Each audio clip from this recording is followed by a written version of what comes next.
Hello, ladies and gentlemen. Welcome back to the Monoxide Podcast. I am your host, Harris, a.k.a. Monoxide. I am a local photographer here in Minnesota, but I do a little bit of traveling, I'd say. And I'm here with my co-host.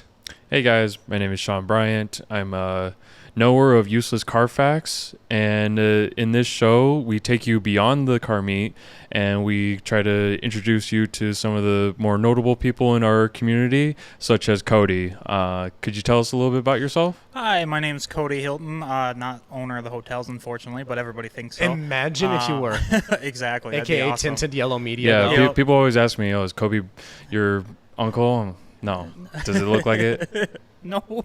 No, sorry. But I'm famous for spreading my legs on the ground at car shows. Not the best way to do it, but a more proper way. I've had people ask about that. I hope we can dig into that today. Oh, definitely. I'll give you the exact reason how it started. So tell us a little bit about you and Tinted Yellow Media. You are a prominent automotive photographer, but more importantly, a videographer. I think your video work far supersedes your photo work, which your photo work's excellent, but your video work, it's A1. So tell us a little bit about Tinted Yellow Media, some exciting, I guess, your life story. I'll tell you where it started. I started back in 2020 with my charger and my cell phone. So I basically just took photos of what I could find, cool spots, just checking out spots. Wherever the charger wasn't going to get stuck, I was there. So I'd take photos from the ground, do whatever I could find, and then I never did videos right away, and I was like, let's try videos. And then it was 2021, decided I wanted some friends, so I went to my local car meet and did a couple photos with my phone and videos, and everybody's like, oh, you should pick up a real camera. I was like, well, I thought this was a real camera, but we'll see what happens. Same story as me. It's like, yeah, try a real camera. I'm like, okay. Right. And though 2021, I was like, set up for video, like that's what I wanted to do, and then people kind of like, oh, you should try photos, like photos are cooler, and I was like, well, we'll give it a shot. So I bought my first camera. It was April 25th of 2021. Bought my first Sony camera just for you. As everybody on this podcast may or may not know, I am not a lover of Sony at all. All right. Let's just dig into this because somebody's going to get pissed off, and I think anger makes for great viewage. Sony is the worst, best camera ever. It is fantastic in every way possible, every shape and form. However, their color science blows donkey dick. Mm-hmm. That's it. There's nothing to be said about it. Anybody who uses a Sony knows that's a fact. Even if you shoot RAW, it's whatever. Why I hate it is because it was so perfect, but user error prevented me from getting the most out of it. So I take the blame of being an idiot. Yeah, it sounds more like a you problem. It is a me problem, but this Canon's phenomenal. I'm converting people already. Yeah. So, but anyways, back to you, the important guest. So yeah, no, it's all good. So in 21, did a bunch of photos, went to every car show I could do, laying on the ground 600 times. Next day, be like, oh, my back, I can't move. And then 2022 rolled around. I was like, well, I'm kind of tired of just photos. Photos for a while get to be kind of a little old. So I was like, oh, let's dip back into the videography. So I kind of plugged it in a little bit at a time just to see what people would think. And after a while people started to catch on, and then it wasn't until this year where I really pushed the video. So now I just kind of force it on anybody, so you're stuck with a little video, but you're still going to get the photos that you want. And for some reason the taking my legs and spreading them while I take photos in between them has been like stuck with me for life, and that's where my fame came from. Remind me how that started again, because again, that is the thing that you're known for, is spreading your legs. Unfortunately.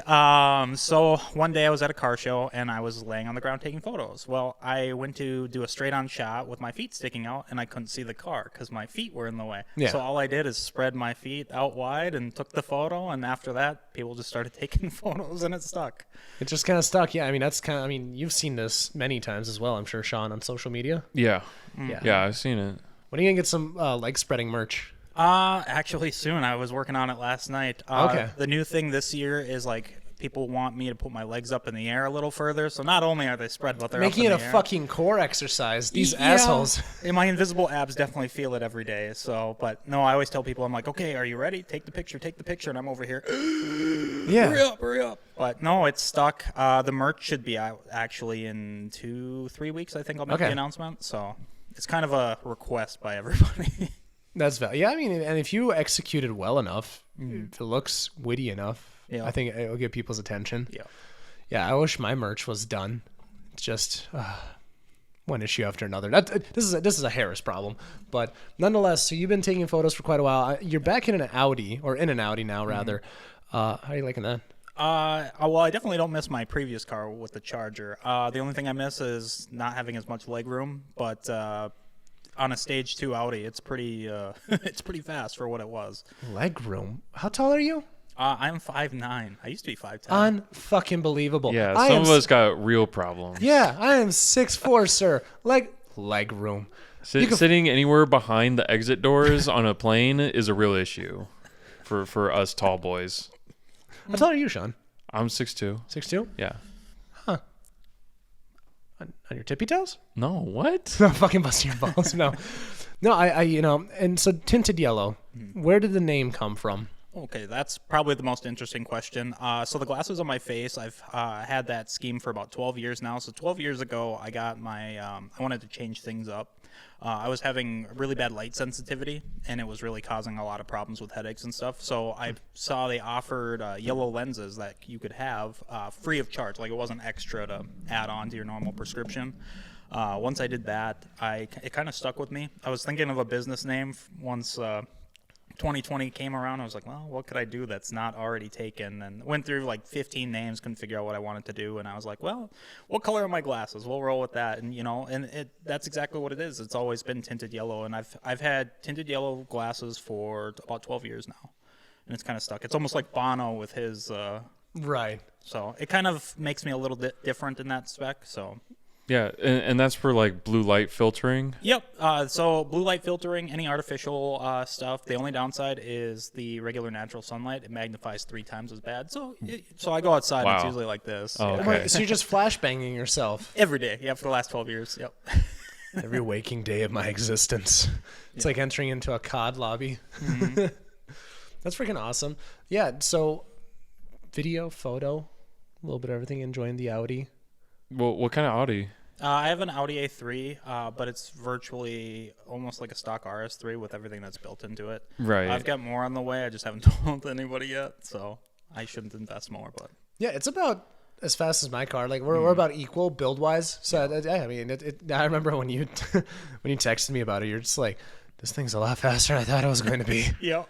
And then you had to kind of reverse engineer, what the hell is done to this car? Yep. How was that process? Good. I finally, the original or the previous owner messaged me. Turns out I took a photo of the Audi back in 21 and didn't even realize it. Right. And started chatting with him. He gave me the whole list of everything that was on there and what he did, where it went. And I was like, oh, how it's tuned. I was like, oh, well, this makes life a lot easier. Me underneath the car the first day, I can't see what exhaust is on here. It's too low. Your car is definitely low. I mean, I think we're about equal ride height, and it's ridiculous. Yeah, the train tracks I hit today really really told me a nice story today. Yeah, no, train tracks are the worst. I remember when we had all those BMWs the other day, Sean, all just going over to train tracks several times. Oh yeah. You took us on a little path, and some of those BMWs were super low, and they had to cut really at a dangerous angle. Dude, fucking so Mong Vang, the name might sound familiar. Yep.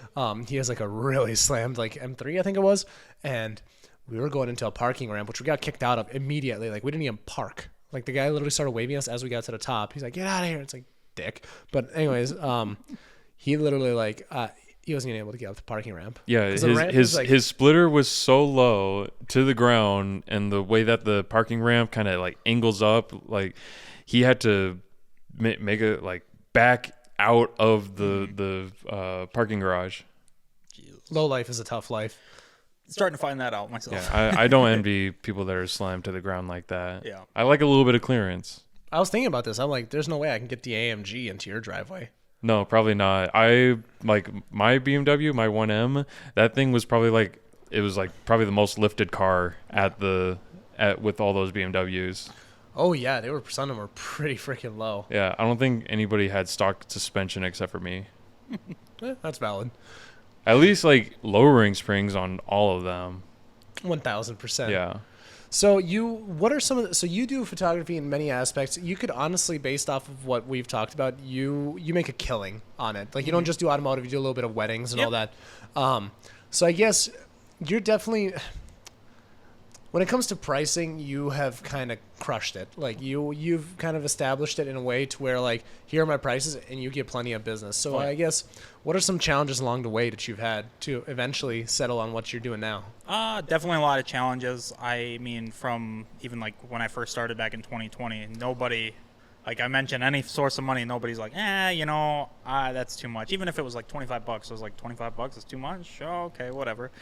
And then 2021, it was kind of like a battle game of like where I wanted to start my pricing. I would like shoot a little couple ideas to people. They'd be like, maybe in a different, like maybe next year. And that's what it would get. So then by the time I hit 2022. The maybe next years were fucking unbelievable. Yep. All the time. Maybe, all right, later this summer. Yep.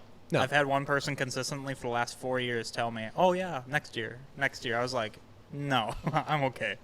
But no, this year I kind of went into a better ball game with my business mentor, and he's kind of helped me like put my prices for this year and kind of set what boundaries I should have as far as like, we're going to do this, we're not going to do this. And then working like not only car stuff, but doing weddings, food photography, my pricing's all over the place. So it's kind of I usually have to write it down when I work with somebody and be like, okay, here's the adjustments that'll happen. Here's what I'll go a little less on. And too much math. A little bit of customization, yeah. And that's one thing that I offer, especially for businesses. You kind of have to. It's because every business has some different unique needs. Yeah. So it's like I'll be working with a shop, and I kind of price it out. I'm like, well, employee photos aren't insanely difficult for like what I have to do. Whereas like the more the shop stuff, it's like, oh, that's a little trickier. So like that'll stay like my normal rate or whatever. But yeah, so there's the whole maybe next year thing is just gonna be the death of me. Yep.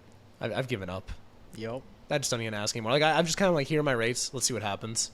Yep. And that's, for me, that's one thing I had to do this year is like, I always try to sell myself, try to push business, try to like check up on the people that said maybe next year. And this year I've just kind of like stayed quiet and laid back. I've been to one show this year, and I've had more bookings than I've ever had in the last 3 years. Yeah. So I'm just like, it's easier to not, there comes a time where you have to sell yourself and sell the business, but then spread your legs. Yeah. Yeah. And, doing that 600 times a show for multiple years, it eventually pays off. It's just a weird way to go at it. No, I think that's 100% the truth. That's something that's starting to pay off for me a little bit this year. It's like I've put into 5 years of work. I ate a little bit of shit and had a lot of fun along the way, too. Don't get me wrong.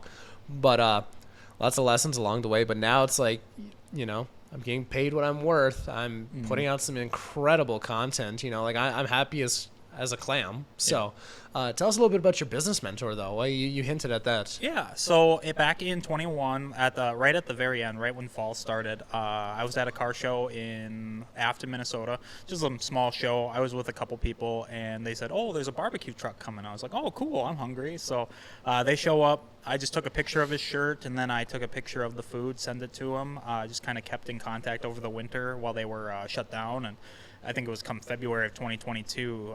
I was standing outside waiting for food to take pictures, and it was like I think it was like -30 out, and the wind was just whipping, and I was sitting up against the trailer, and I was like, well, I'm cold. They looked at me, and they're like, you're here long enough. Come in the trailer. And then since then, the business owner's name is Matt. He owns Northwoods Smokehouse, and he's been my business mentor for about 2 years now. Okay. And it's crazy, two of the most different people ever.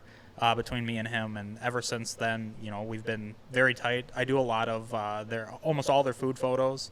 They'll be moving in at the end of this year to Tennessee, and I'll still be working with them, just recycling photos and then doing new videos. They want to fly me out a couple times to Tennessee too. So they're completely moving then. Yeah, so they're gonna move the whole business.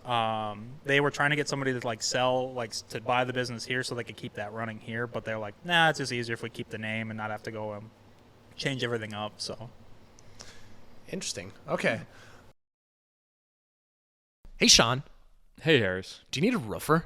I could use a guy. Well, I'm glad you agree. I saw your roof. You definitely need a roofer. And guess what? I think we know a guy. Do you remember Eric from the podcast like a million episodes ago? Yeah, of course. Well, guess what?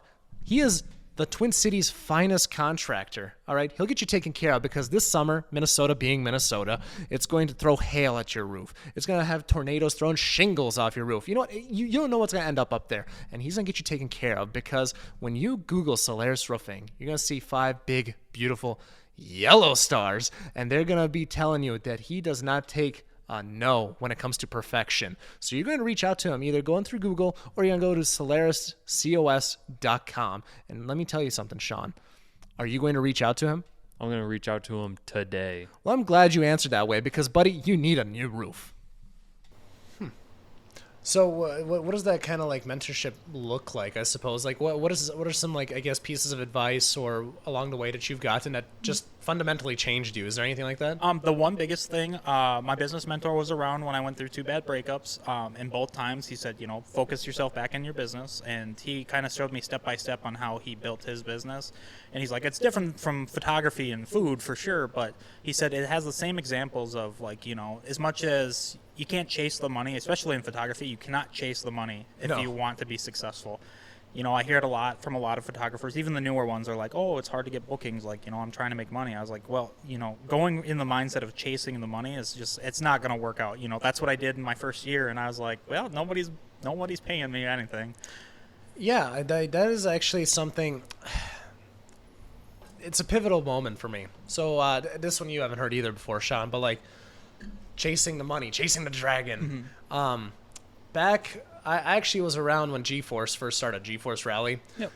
And back then, I felt like I should have been compensated for what I was doing, and I probably should have, but it got to a point to where like it left a bad taste or I'm guessing it left a bad taste in Joey's mouth back then, because again, that's kind of all I was asking for at the time. It's like, what am I going to get paid? Mm-hmm.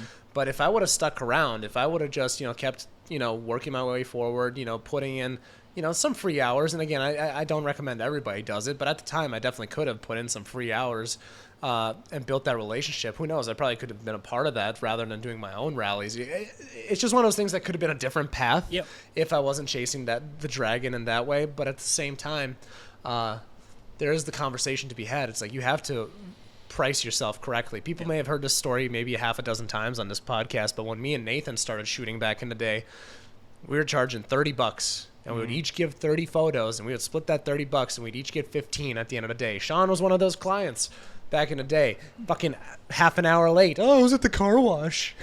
I wanted to give you guys a clean car. I love the car wash excuse. That's my favorite. I know, the sun was barely up. My camera's freaking out. It's like, oh my God, this is way too low light. Mm-hmm. That's when I was shooting with my point and shoot Nikon. Okay. Speaking of, that is honestly, Nikon's is a phenomenal brand. Oh yeah. Like Alex Bellis puts out incredible content with his Nikon. Mm-hmm. So, would you ever stray away from Sony? I just have to ask. So I secretly, I have never told you I have. So Sony was never my first. So my first was unfortunately Canon for like 2 days, and then it went right to Sony. So I can't say it was much long. I kept my Sony for like a week, week or two or whatever. I think I sold it to some wedding photographer dude. Yeah. Oh my God, funny story. So this chick, she hops out and she's got like these overalls and everything, and I'm just like, oh my God, like this one's like. This one doesn't know where food is coming from. Like, just that level of liberal. Like, I was just like, before anybody gets upset, I'm all for everybody. But some people, I've literally had conversations with people where they don't know that food comes from fucking farms. Like, It's ridiculous. Mm-hmm. So that's the kind of individual I was working with. I'm like, yeah, let's get the sale on the road and disappear. So it's a little backdrop into that. But so you've been working a lot with St. Nordic. Yes. Tell us a little bit about that. So I met Tyler back when, around the same time I started my business, so it was like perfect time frame for both of us. I don't know what brought about it. I think somebody just mentioned my name to him, and then I went to a shop, and then since then, we've kind of built it started out as like a love-hate relationship. Yeah. When did this start again? So that was early 2021. Okay, so I probably wasn't the one that mentioned you back then. Yeah.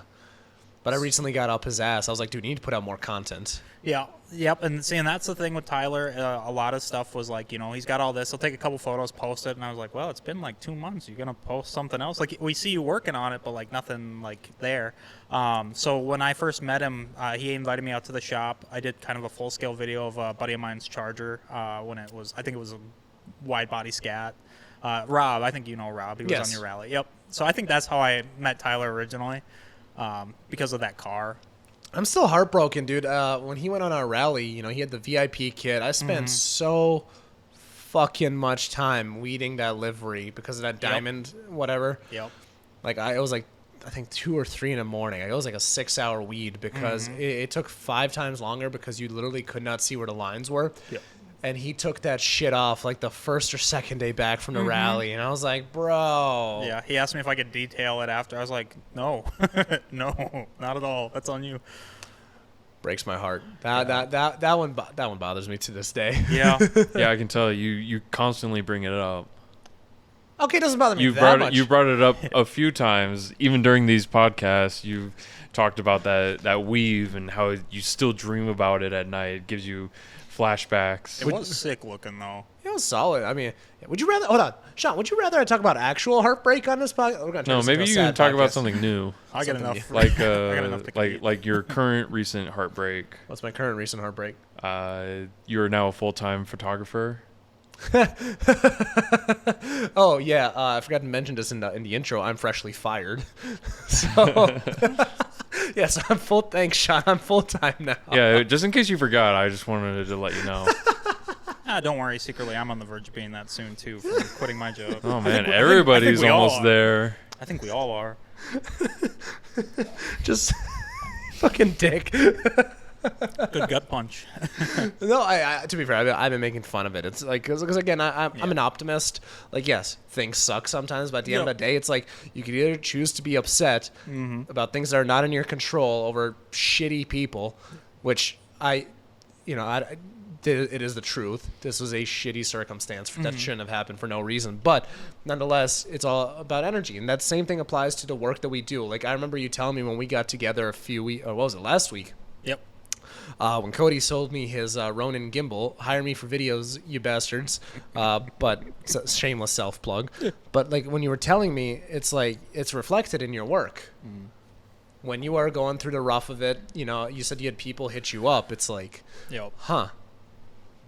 Cody, what's going on with your photos, dog? So. Exactly. And, I had friends going through my bad breakups, especially last year's. I mean, people would be like, they wouldn't check on me right away, and they'd be like, oh, I'm looking at that photo. I could definitely tell he's not having a good day. So I'd look back at it and be like, oh, yeah, not a good day. Would they be better photos or worse? It was kind of hit or miss. It depends on like the location. The photo seemed a little more darker from my normal like output. Yes. And it kind of built my style that I have this year, is having that dark mentality to my photos. So in a sense, it kind of helped balance it. Dude, imagine how fucking good my photos would be if I started doing mushrooms. Yeah. I'm guessing actually it would go the opposite way. You would just be like, wow, this looks so good, but to everybody else it's like, got the mushrooms in it's the very photos. obvious you're on something right now. Start spreading his legs at shows. You know what makes me so mad? When people say art is in the eye of the beholder. Oh yeah. Fuck you and fuck the beholder. It looks horrible. Like I remember, so we had somebody shoot our rally 2-3 years ago. And this is not somebody I hired as my former business partner. And I get the logic behind it. I was all for it. Even at the time, I was like skeptical. But I'm like, hey, this will work out probably. Yeah. Oh, the photos. Oh, Jesus Christ. It's like, and then they hit me with the art. Like, they were bad. Like, first of all, they had watermarks all over them. They weren't supposed to, because I wasn't a part of the freaking agreement. Yep. But also, some of them were like black and white. Some of them weren't even fucking in focus. And I'm just sitting here thinking, and I called them out on it. And they were like, well, they think, or no, this is their manager. They're like, oh, photos are in the eye of the beholder, and it's art, and art is subjective. I'm like, no, the fuck it isn't. Yeah. There's clearly good and bad art. Yep. That's why Picasso is Picasso, and Mozart is Mozart, and all these different things, because they take the fundamentals and they make good stuff. Yep. They can take those building blocks. Okay, let's put it this way. For some reason, peanut butter and jelly burgers work. I don't know why, but they do. And that is one way of going beyond the fundamentals. The lettuce, the ketchup, the tomato. First of all, fuck lettuce and burgers. Let's just get that out of the way. What? Why? Hey, I agree. Oh, no, Well, no, I prefer spinach anyways, but I mean, on like, a fucking burger? like There doesn't if need to be lettuce any is green around, on a I'll put burger. it on. Yeah, spinach? On a burger? Yeah. Yeah, that doesn't make sense. Oh, what do you? Oh my gosh. I have never. Oh, no. What restaurant do you go to and there's spinach on the burger? Well, like I'll put spinach on a burger. Oh, okay, that's different. So you're I'm not. Like that's my personal option. If I'm grilling and I grab like onions, tomatoes, and instead of lettuce, I'll grab spinach. Okay, to be fair, I can get with that. If they did that at restaurants, I probably would be like, oh, that's cool, that's unique, because I like spinach. because I'm an adult. But lettuce is like it offers zero value. Exactly. But also, fuck the car aspect of this podcast now. By the way. Yeah, this is now a spinach on burger. I'm just a meat podcast. and cheese and bread kind of guy, to be honest. Yeah, I wouldn't go that far. But That far? That's too little. yeah. But that said, it's like lettuce is so worthless. The burger bun slides off. It's just okay. Anyways, that struck a nerve. My point being is there's fundamentals. You stick with the fundamentals, and then you can experiment beyond that. All right. If you start adding all this absurd stuff and you're just like, oh, art is subjective. No, you're stupid. You start with the basics, the reds, the yellows, the blues, then you get the secondary colors and you figure out color grading. Yeah, I feel like as somebody who's not a photographer or like an artist, like you guys might see yourselves as, when I look at like car photography, especially, the objective is to show off the vehicle and not throw too much of yourself into it. And like obviously like black and white, like that's terrible. That just devalues there's some instances where you can pull it off. That's great. There's some instances like older photos, that's cool because that's all they fucking had. But especially, okay. Yeah, are you shooting a 1940s Model T or what? Like, I may be soon. That's a No little thanks. secret. You remember that Whistling Diesel video? T? No thanks. Because it's a Model A. But I mean, even to go at your point, most people don't know. So with my photography, I am colorblind in certain aspects. I am red-green colorblind with a failed receptor in my left eye. So colors just kind of fluctuate throughout the day. I can't really see colors most of the time. So like you said, kind of putting a little bit of yourself into the photos, but still making it the photo the person's aspect, the owner's aspect. So like with me, I take, since I can't see the color, what I do is I learn your body language and your personality as we talk, and I do the photo shoot and stuff, and I use those two things to put at the vehicle or anything that I'm shooting, and the color comes from the person instead of like what I can't see. yeah, right. And there should be no point where you're like where you're evaluating me and go, oh, he wants his photo really blurry. Right. He wants to get a headache every time he looks at his photo. Exactly. It's like if like let's say I can't even get this out of my fucking mouth. Let's say Sean, I'm not sure if Sean has any visibility or No, eye you issues. use me, yeah. But let's say Sean forgot to bring his contacts or his glasses to a shoot. So you think, hey Sean, I'm gonna give you a bunch of fucking blurry photos so you remember how this day looked. Yeah. Makes it look like you're squinting. Yeah. No. Nope. I totally get that one. Yeah. Oh man, photos. No, I get it. Art is subjective.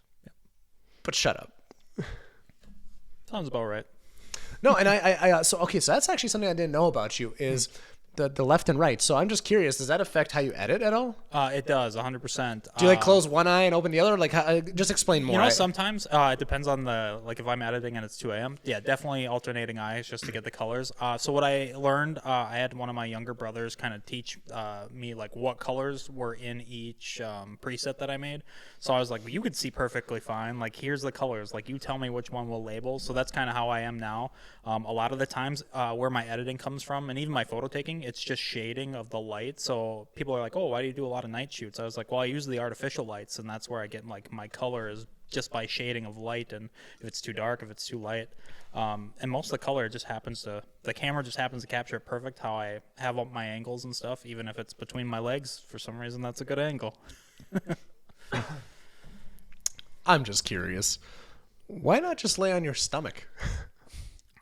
So a good reason for that, I have one rib on my left side that kind of sticks out further. So if I lay on my stomach, it's hard to breathe. Okay. So I don't know, something about being on my back and also allows me to spread my legs seems to be a little more user friendly. Yeah, because like I almost wonder, like if you were to like lay on your stomach and then do the opposite, like scorpion style, like I mean that'd be a look too. Yeah. Plus, I'd probably need to see a chiropractor for sure. Oh, for sure. Yeah. I'm amazed you don't have any clients that are chiropractors. You should probably be like, hey, where's the fucking freebie here, bud? Right? Yeah, I'll trade photos for free back care for sure. So what's next for Tinted Yellow Media as a whole? Like, what does the next 2-year outlook look like? Okay. 2 years, I haven't thought that far yet. I know as far as next year, it involves a lot more traveling. I think this year I'm slated to be, I think last year I was at 8 different states. This year, I think we're talking 12, but I'm not sure yet. It all depends on if things like one of the shoots I have that I'm still waiting on approvals from everybody. It'll be 3 McLarens in Colorado up in the mountains. Okay.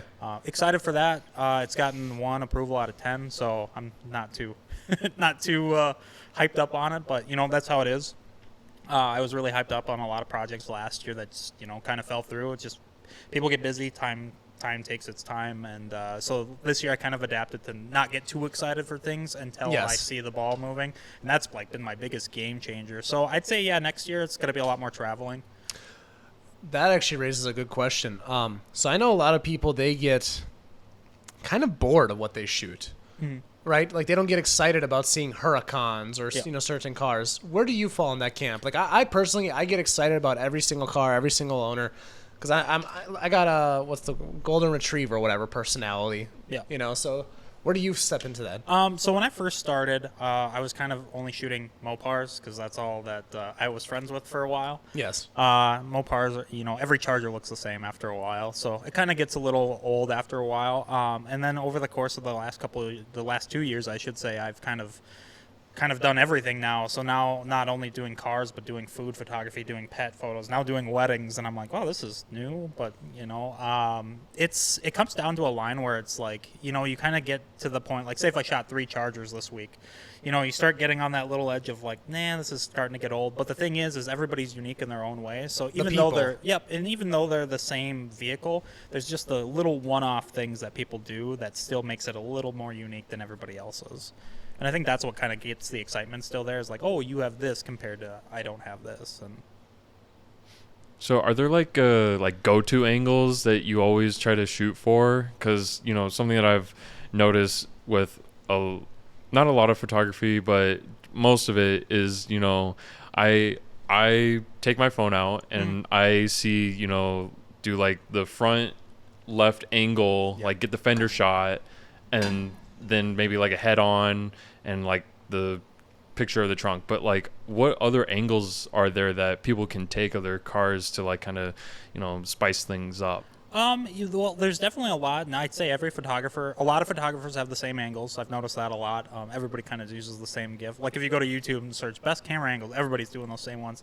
For me, I've kind of done a lot of oddball ones. Like, if I find the angle and it's similar to what everybody else has done, I'll go and take the same photo in the tree, go stand up in the tree or go lay in the grass, which I'm allergic to dead vegetation, which is really bad for me anyway, but I'm like, nah, it's for the shot, it's fine. On Thursday I did a photo shoot with a Camaro, and something new that I tried is like, everybody's got the wheel shot. You either do the angle at it or you do the straight on. But something I found out is like, I'll go 24 millimeters, I'll go super wide, and I'll kind of bend it up towards the wheel and kind of get a weird new shot. And I kind of like how it turned out. But a lot of the angles are the same. Eventually, everybody's going to start doing the same angles. That's why I kind of adapted the laying on the ground between my legs. Sometimes I include my feet in the photos. It depends on who I'm shooting for. Yeah, because there's only so many angles that you can shoot from. Because if the focal point is the vehicle, and if you draw like a sphere around the car, those are all your possible shots of the car. So the only way to like get anything different is to change the distance or the focal length of the lens. There's a lot you can change with it, but ultimately think about how the cars are designed. It's like, all right, let's design the front of a car, the side of the car. That's what they want you taking pictures of. Right, and then even objects around it. Like when I shot this Camaro, I'll have to show you guys the photo after. I saw this like rickety old sign that was in the park, and it had just enough gap space in between where I could get the lens to zoom in, and it looks like a little tiny car inside the fence, and it's really cool. And something else that I learned too is like, even with what I like about the videography aspect is I'll go and do all the photos of the car, then I'll go do the video, and I'll find new different types of angles. Like I'm filming, and I can be like, well, I could just stick the camera here and take a photo. That'd be cool too. Yeah, so that's actually great. So you're using your environment to kind of add to the shots. I've been with Harris for these last couple photo shoots that he's done, and we've been going to just about the same place, Valley Fair. Well, to be fair, that BMW one, that was like first of all, it's not even my photo I know shoot. we weren't even supposed to go to Valley Fair, but that was such a last minute thing. Like I actually wanted to do it at that Bloomington ramp or whatever, and then that fucking dick kicked us out. Oh, security guard. He was just doing his job. Don't worry, I had trouble on Thursday. Well, that's the thing. And I told Derek this. I'm like, dude, don't go to some of these spots during the week. Weekends, buddy, buckaroo. Yeah. That's what you should do. I'm not trying to rhyme, I promise. But yeah, finish your thought on like when we go to these spots. Right. So you're using the environment. So we're by Valley Fair. We're using the roller coasters as a backdrop. Yep. You know, when he was taking photos of my Durango, we were at the airport. We were using airplanes in the background. He caught the American flag in one of the rollers. Like, it's just like those little touches really add a lot to the photos. And yeah, it's, you know, and probably keeping those areas as like, you know, clean as possible so you can go back and reuse them. That's probably really helpful.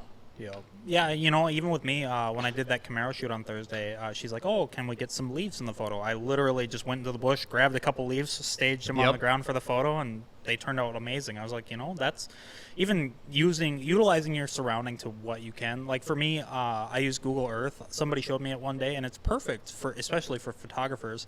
There's like an old abandoned factory somebody showed me. Well, with Google Earth, even on your phone, you can flip it up, and then you can kind of look underneath and see all the angles. You can plan out your whole photo shoot with that, and it's just like, well, I can actually dictate what the spot's going to look like before I even get there.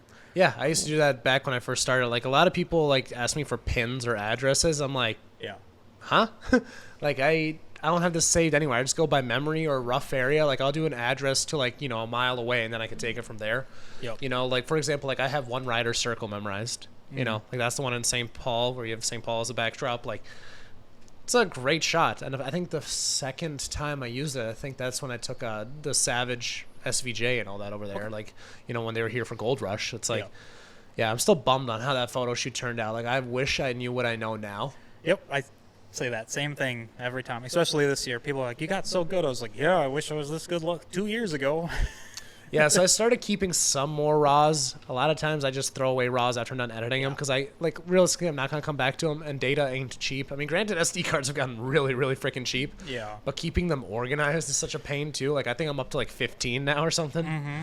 Yeah, Derek's like, I got only 2 that I use, and they got a few extra. I'm like, how? Yeah, I've got 8, and I only use 2 of them. The other ones I just, like, there's stuff on them. I'm not sure what's on them, but I'll get back to them. Yeah, I dedicated a day to clearing out, and I think I counted like 8 or 9 clear ones in addition to the 6 that I have. So I have 6 that I rotate between the podcast because I have these 3 cameras here, and then I also have, you know, the 3 that are waiting to be edited. Okay. So it's like always something. So I bought a lot of SD cards recently.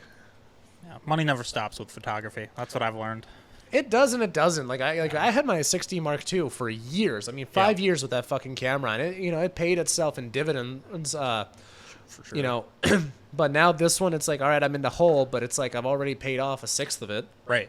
You know, and it's like I'm hoping to get more and more shoots. I really am trying to get, you know, higher clientele, more business clientele. You know, but that comes with some experimentation, which brings us back to the initial thing. It's like sometimes you have to do some freebies. Yep. Like that R8 video that I did for AJ at Eurocharge, I was like, hey, can I just swing by today? I want to try something. You know, so there's a part of that. And that also comes with relationships. Because if Sean, who, you know, a lot of people don't know as a photographer, because you're not a photographer, if he's like, hey, can I swing by? Some people might be like, huh? Yeah. You know? So it's like when you're trying to build that name. So that's another thing. How's your following grown over the years?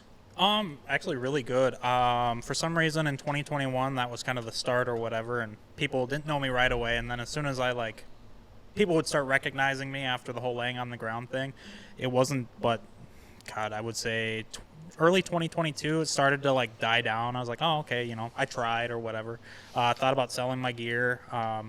It's a natural progression. Yeah, you know, met somebody, thought things were going swell, then things started to tank. I wasn't getting any bookings, and then a bad relationship happened, and it literally the week after she left, my business just hiked itself up to a point where I couldn't even fathom. Yeah. The one thing that she did tell me was that my business was going to go places that I never thought it would. I was like, well, if you were right about one thing, that's it. I get that from every single situationship I've been in. Right. Yeah, because that's usually how the first few weeks go. It's like, you know, people are always like, oh my God, you're monoxide, you're doing so well. Right. Like, that's literally how it goes. Like, I've had people, creep on me, and then they eventually told me, it's like, yeah, I did my research on you. It's like, what the fuck? Yeah, thanks. I had one, she watched, several of my, old YouTube videos. Yep. And it's like, all right, well, it's kind of cool though. It's kind of like people know you before they meet you. Yep. But I don't know. This might happen to you as well. But it's like, especially since I used to do a lot of Instagram stuff, like just funny videos of just me saying dump road rage, especially. Yeah. So people would come up to me at car meets knowing who I am, and I'm like, all right, first of all, take off your hat and your fucking sunglasses because I can't see who you are. Yep. You people still do this to me. But it makes me so mad because and then like it's like even if I do meet them for the first time, it's like I don't remember them because I don't know what their actual face looks like. But anyways, it's so cool because people come up and it's like I have to try to figure out like, all right, what's your username? And I'm like, oh, cool. Yeah. Like, okay, we have talked. Yep. So I'm getting better at that. Like I have a bunch of people I talk to regularly on Instagram, and I have no fucking clue who they are in real life. Yep. That's every day. Yeah, so I'm excited for what's coming next down the pipeline. I think. What are your thoughts on AI? It's definitely changing the game. Even with Lightroom, the only time I've ever experimented with AI is they have it for the denoise effect, and I've been using. I haven't tried that yet. I've used it for, honestly, it's the biggest saver for wedding photos, especially when it's like the nighttime and they're dancing and stuff. Biggest saver ever to get your perfect lighting and hardly any little grainy effect to it. Takes about forever for it to load through, but I've used it a couple times even on my night shoots. St. Nordic is a good one just because it's dark in there. That really helps. I mean, the one with the interior for the Audi, those ones I use on almost every photo, and it really helped clear everything out as far as keeping the light there and not being grainy. Is that a result for loading? Is that a result of just how heavy the software is, or do you just have like an older computer? No, I have a MacBook with the M1 chip, so it's pretty fast. I think each image takes about 10 minutes for it to process. Holy or whatever. shit! Yeah, so I was just like, well, but it does a great job for what it is. And maybe I just have to update my Lightroom. Who knows? It might be that too, but yeah, there's so many different things. Like I'm trying to figure out what's going on with my 4K video exports because I've been doing that, but for whatever reason it just like not the video itself, but when I'm stabilizing it, so I stabilize it via After Effects. Yep. Sorry if this gets too into the weeds, people, but After Effects is effectively an After Effects software. So Premiere is the one that the video is edited on. After Effects I use for stabilization because it exports faster, but for some reason it gets halfway through stabilizing and then it just is like Gives up. I literally hear the fans in my computer just stop. They're just like, yeah, I'm not doing this. Yep. I mean, even with After Effects, I've heard that from a lot of people. But I think it's more of a bug because my computer is more than powerful enough. Yep, it's usually a bug. I know a lot of people are switching to After Effects. Another media guy, DJ Jordan, he's kind of the bigger After Effects guy. I use Final Cut myself just because it's a little more easier for me. Okay. But I like After Effects because it gives you a little more to, especially in the editing process, you can do so much more. But I notice it comes with a lot of bugs and a lot of issues like that. Yeah, I can't figure out what the heck it is for the life of me. I should. Now that I have so much time, I could probably figure out what it is. But yeah, it's I have 8 years of computer experience, so I definitely understand that. You have computer. Sorry. No, I shouldn't go down that route. That's a bad route to go down. But no, I love getting back into video. Everybody always asks me like, why don't I do video? Why don't I do video? And funny thing is, I did do it for a while. I actually used to have a Ronin M, much like the one that you just sold me again. And if you go deep into the YouTube history of Monoxide, you could see some of the stuff that I did. Terry's Ferrari, who we've had on here, the Huracan, the promo stuff for Venom. It was pretty decent, but again, that was all 1080. Sub 1080 if you include stabilization, which cuts away pixels and all that fun stuff. And also, Canon, it's just not a video camera. Like that specific one, it's like 1920 by 1080. Yeah. And, doesn't have the stabilization, the in-body stuff. Like this stuff I could do handheld. It's ridiculously good. Right. You saw my video. Like, yep. Oh, hello, hitting my mic now. Yep. But, no, it's fantastic. I'm excited to see what happens in the next few years. I think, okay, here's a topic that I actually wanted to talk with somebody, and I'm glad you're here.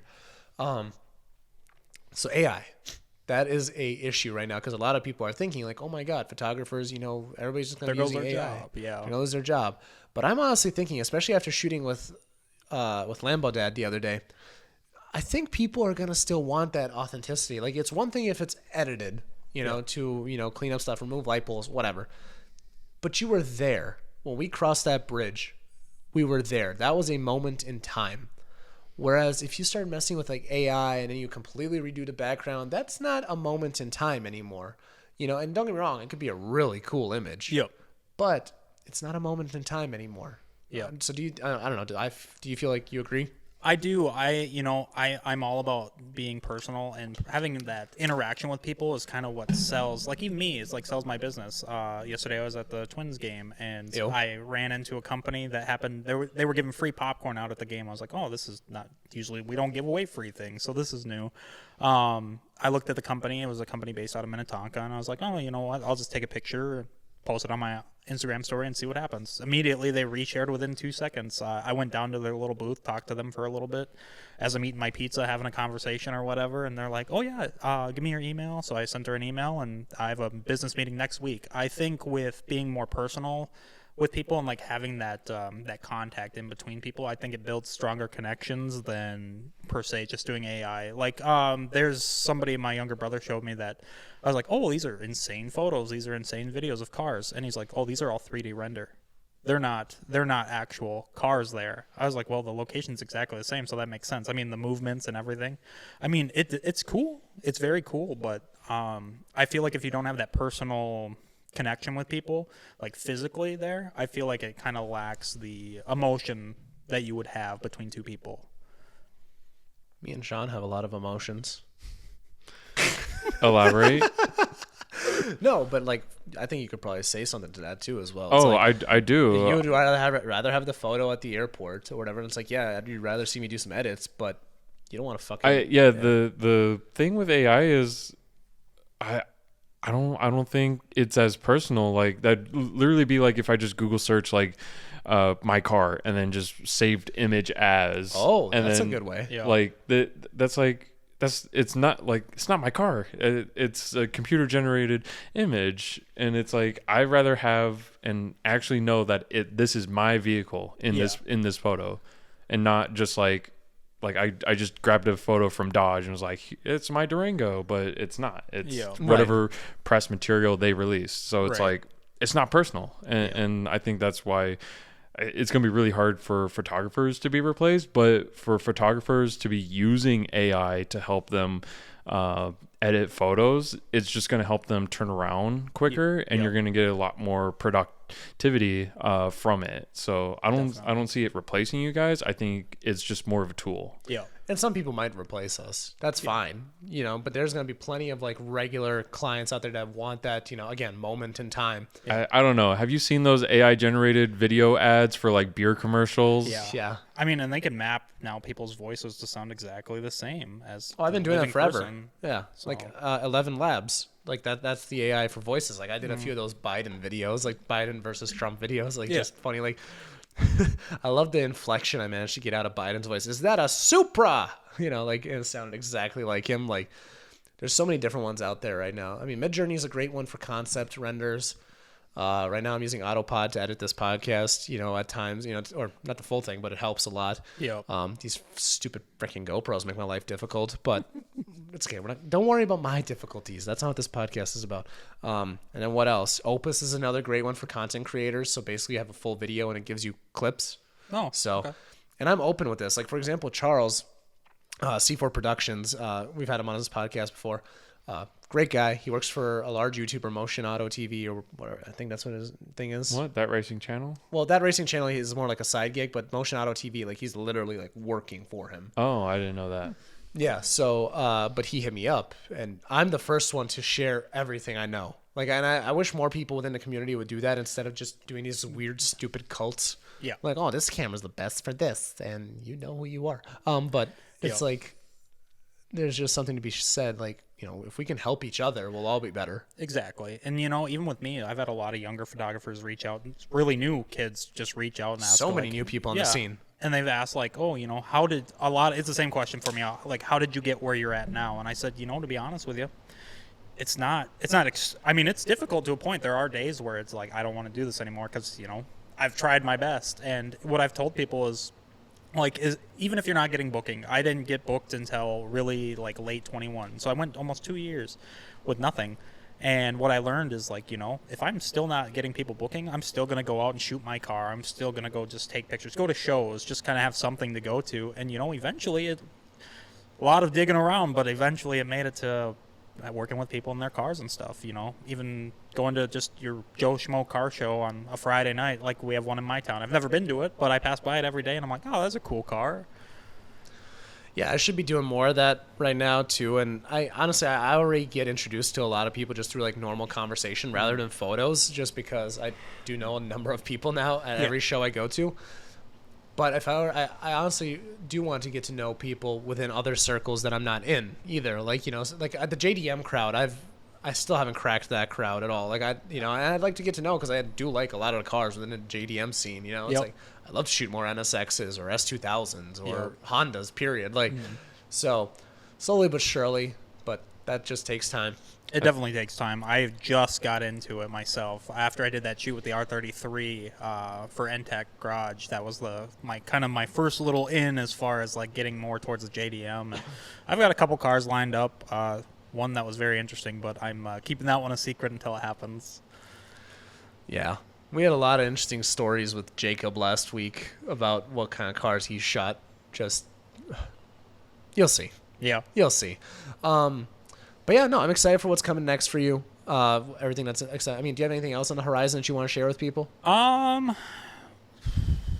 Let's see. What do I not want to share yet? Yeah. I think I'll keep it a secret for a bit. Okay. Well, I'll give a little bit of a hint. It's a week and a half before this gets dropped. So okay. Yeah, I'll give a little bit of a hint. Pretty soon, I will finally be able to have the ability to do rollers and rolling video, which will avoid my arm disability that I have. I got my new camera set up and everything came in the mail and my tow hook came in. So pretty soon we'll see that soon. That's exciting. Yeah, and I don't have to hang out the car either. So I'm excited for that. Did you want to share anything about regarding, like, you know, what your arm and anything like that? Yeah, sure. So in 2019, it was February 12th, 2019, at about 12:05 p.m.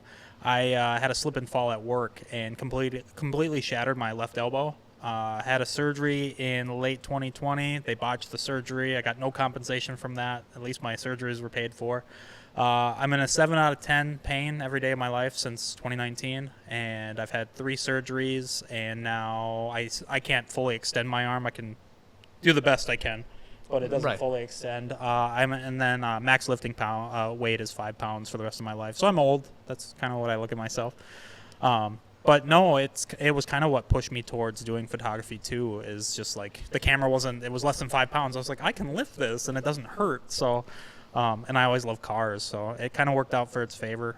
If I didn't break my arm, I probably would have never started this business either. Okay. So, Wow, that's incredible. right. So And it's incredible that your memory is like just like a steel vault. You literally recall like down to the time. Yep. Yeah, that's the one thing my mom always laughs at. She's like, you can remember everything. I was like, even when I was 10 years old, like I remember exactly when you would feed us at what time or how we would do it. Like I remember every conversation I've ever had, probably everything with this podcast too. So do you have like that photographic memory? Definitely to a point. It depends on like certain things.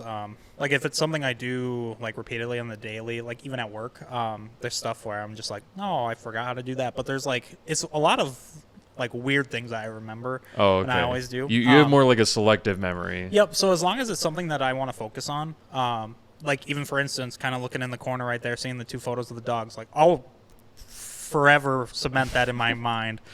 They're pretty awesome photos. Oh yeah. I get a lot of compliments on them, so yeah, they're worth remembering. Yeah.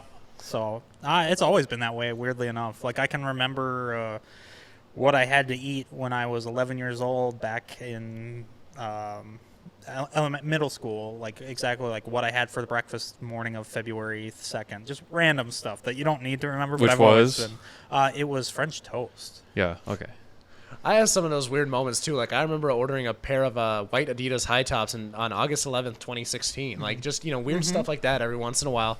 And they were some of my favorite high tops or whatever. And for whatever reason I remembered it. Like every once in a while you just remember things like that. If only I remembered how not to lose money. But that's a later problem. That's the one thing in numbers I can't seem to grasp, unfortunately. That's incredible. I literally could not recall anything past from like in the past like maybe 3-4 years. Like not like if you ask me, oh, what'd you do on even my birthday, October 11th, like 2 years ago, I couldn't even tell you what I did for my birthday 2 years ago. Yeah, it's definitely a blessing and a curse, especially when you have like bad relationship in the past. Like I remember every conversation, every word I've said, so it has its downfalls Yeah, I feel from that time one. to time. Oh, yeah. But no, for random facts that I remember, weird stuff. Like I'm a big football fan, so like my dad will be like, we'll be around random guests and be like, oh, what's such and such for what team? I was like, oh, that's such and such. That's this. This is how many stats they have. And my dad's like, you got problems. I'm like, yeah. So. Yeah, that reminds me. I have to watch Formula One qualifying after this. Oh, speaking of, just a little side note, Eric, who's been on this podcast before, he's out in Montreal right now for the race. So Really? That's pretty cool. Lucky yeah. him. Well, lucky. I mean, it ain't fucking free, Sean. The word lucky just gets under my skin for some reason. Yep. Sweet. All right. Well, I think we learned an exciting amount about you. Again, if there's anything else you want to jump into before we just jump into our last few questions here. No, I don't think so. All right, Sean, take it away. All right. So maybe if you've heard about this, but we always ask at the end of the show, we're going to ask, you got to pick 3 cars. One's going to be your daily, one's going to be your track car, and one's going to be your show car. Any budget at all. You're a Powerball winner. Enjoy. Any modifications. Have fun. Okay, this will be interesting. So daily is going to be an RS3, just because I like my A3, and I was like, why not more power? All right. I think that's a solid answer. No, yeah, that's Yeah, great. that's a great one for 4 doors. Lots of Yeah. Audis make it into our dailies. Yeah. Surprisingly reliable compared to what I thought. Going into it, I didn't think it was going to be as reliable. Everybody's like, oh, they go through oil. I did my first oil change on it. I'm like, well, there's still 6 quarts in here. So Yeah, I well, was probably like, if you don't beat the yeah. piss out of it. Well, I can't say I don't do that. It might depend on the motor, too. Like, for example, like my car, I beat the shit out of it in the last month because I had a track day. I mean, just ridiculous. But then my brother, he was also missing a quart and a half when he did his oil change. Dang. Impressive. So it was daily track and show. Yeah. Yes. Ooh. I'm gonna skip track and go to show. Show car is gonna be like one of my dad's favorite cars, and that's sort of mine just because I've adapted. It's an Oldsmobile 442. You'd hardly see them here. I think I've seen one, and it was all beat up. And that's more or less my dad's taste, but it kind of is mine. And then if I had to take track, So Would you do anything? Well, tell me a little bit more about what the show car would look like color. so it's just because it's tinted yellow, I'm gonna have to go yellow. But I had I've seen a lot where like the tops are white. It's gonna be a no for me. I can't do. You don't like the two-tone? No. It's got to be all the same color. Maybe I'll go with the retro style of my Charger where I had black stripes on it or something like that. Oh, wow. Really throw it off. I mean, that's what I was known for with my Charger, unfortunately. But What color was your Charger? it was white. Oh, okay. Yeah, I white didn't with know if it black was a yellow stripes. Charger with black No, stripes. everybody's like, what do they call it? A stormtrooper, and I'm like, Stormtrooper. I hate Star Wars. It had so a I'm black like, it's- diagonal stripe on yeah. it, too. I'm like, it's not Star Wars. It's Oh, not a the one we saw Stormtrooper. at Valley Fair when we were shooting with Adam. I'm like, oh, that's what's his Oh. face is. Yeah. Oh, really? Okay. Yeah, that used to be mine from 2018 to January of this year. It's crazy to think. And then that puts me at track. Yeah. Damn, Sean's GoPro just died. That's Do you do any track events? I have with the Charger. I never I'm like this thing barely gets me from shoot to shoot. So we're thinking about it with the Audi. I've had a bunch of invites so far. come with us next week. I just haven't gone out. Yeah, it's hard. I mean, if you just got to really commit and Yeah. send yourself out there and just expect little to no, Yeah. like you're not going to be at the top of the class. Oh, you know. 100%. You're just there to have fun and push Yeah. the car to the best of your ability. I mean, I do that on the roadways now, but But Harris, he does that too. But when he took it to the track, he was like, there's so much more about the car that I have no With the new idea brakes, about. it's gonna be ridiculous. I bet you it's gonna be so much. I'm gonna smoke. I don't know. You're gonna smoke your old record. So, well, yeah, it's gonna be a different layout. I was gonna smoke Derek, but the thing is, he's not gonna be able to go this next one. So, Well, that's your benchmark. You got to beat Derek's old time. but I can't because it's a different layout. Oh, it's a different layout. Yeah. Oh, okay. And yeah. So we'll see. We'll see where I benchmark. I don't think I'll be able to keep up with Eric's McLaren or anything like that. I mean, maybe. No, that McLaren is probably going to be ridiculous around the Yeah. track. Well, my dad's bringing the AMG GTR too. That's we just also registered gonna be yesterday. Yeah. ridiculous. So it'll be interesting. We're gonna have a lot of what's not super sports, super GT or whatever class cars there. So interesting. So, track So, car? Or did we track figure that out car? yet? Yeah, it's gonna be. I've been in 2 of them, which is a McLaren 720S. It's just like, for some reason, it's like my favorite. I wouldn't like, that's what I'd take for a track car just because it's cool. But it wouldn't be like something I would avidly, track. I'd probably just. Yeah, you're not gonna gut out the interior. Right. I throw mean, a for roll like cage one time in. use, definitely, or twice. But yeah, no, it's nice. I hopefully get to shoot those 3 in Colorado this year. 9 more approvals is all I need. Well, what are these approvals? So basically, it's like a board of like whatever team. I have one project that I'm still working on. I'll spoil it a little bit. So another one that I'm waiting on approvals. I've got 2 out of 20. It is for Audi, and it's a special project that I'm going to recruit Sir Monoxide in front of me and Derek Nightfall Visuals if it gets approved. I need 20 approvals. I've got 2. Approvals from who again exactly? So it's kind of like a little board of directors, I guess. Of what organization? From Audi? Yeah. Okay. Yep. So I'm kind of currently waiting. I don't know. Same thing applies to McLaren? Or- So the one with the McLarens is just like a little racing team or whatever. Okay. So I that gotcha. one's a little different. I have a little more hope on that one just because it's less approvals and it's more of like a racing team compared to like Audi with the manufacturer. Like that's gonna be a tough one. I've been through an approval process with Dodge.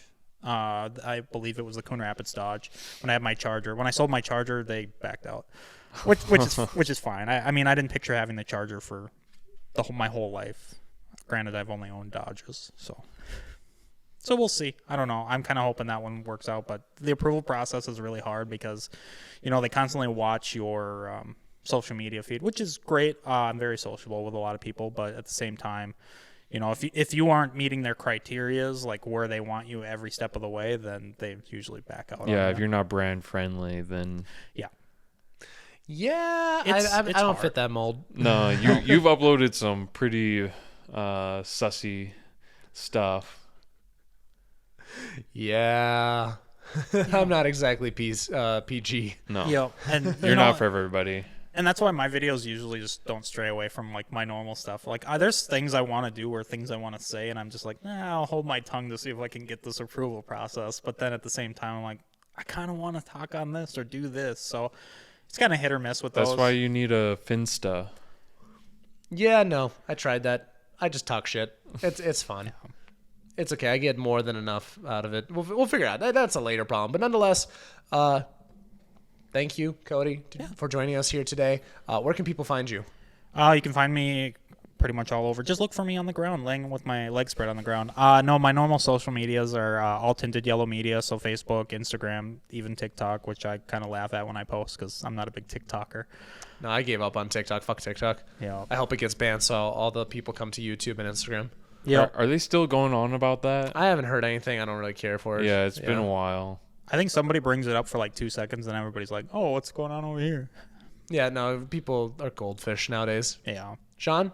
Hey guys, yeah, you can check me out on Instagram, 1MN Mopar. I just recently found my doppelganger, 1M, at the gym.